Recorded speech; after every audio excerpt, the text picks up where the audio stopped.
അസ്സലാമലൈക്കും. ജമാൽ കിച്ചണിലേക്ക് സ്വാഗതം. ഇത് പൊട്ടോട്ടോ ചിപ്സ് ഉണ്ടാക്കുന്നതാണ്. പൊട്ടോട്ടോ ചിപ്സ് നമ്മളെ കടയിൽ നിന്ന് വാങ്ങില്ലേ, അതേപോലത്തെ.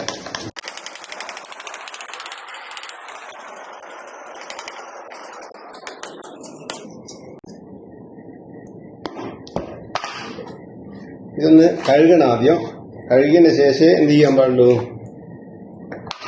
കുറച്ച് വിനീഗറും ഉപ്പും ഇട്ട് വെക്കണം.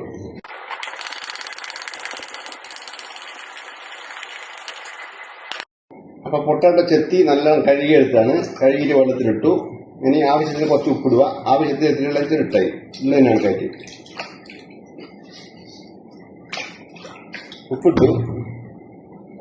ഇനി 1 ടേബിൾ സ്പൂൺ മഞ്ഞൾപ്പൊടി ഇടണം. മഞ്ഞൾപ്പൊടി ഇട്ടു. ഇനി എന്ത് ചെയ്യുക വെച്ചാൽ വിനീഗർ ഒഴിക്കുക. 2 ടേബിൾ സ്പൂൺ വിനീഗർ ഒഴിച്ചെങ്കിൽ ഇതൊരു 1 കിലോ ഉണ്ടാവും.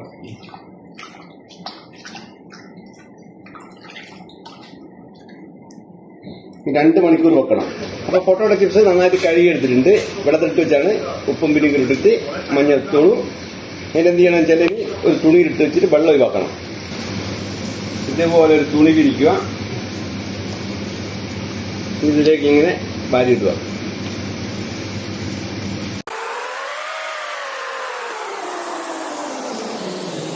ഇതിന്റെ മേലെ ഒരു തുണി ഇട്ട് കൊടുക്കുക.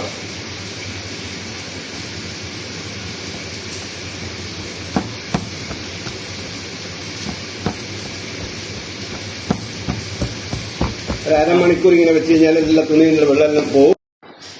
ഇതേപോലെ പൊരിച്ചെടുക്കുക. തുണിയിലിട്ട് വെച്ചിട്ട് നല്ലോണം വെള്ളം പൊക്കിയിട്ട് നല്ലോണം പൊരിച്ചെടുത്താൽ കടയിൽ നിന്ന് വാങ്ങുന്ന അതേ സെയിം സാധനമായിരിക്കും. അപ്പൊ നമ്മുടെ ചിപ്സാണിത്. ഇത് അധികം പൊരിയും കാക്കറ്. അതിൽ മുന്നേ കോരണം, എല്ലാം കറുത്ത പോകും.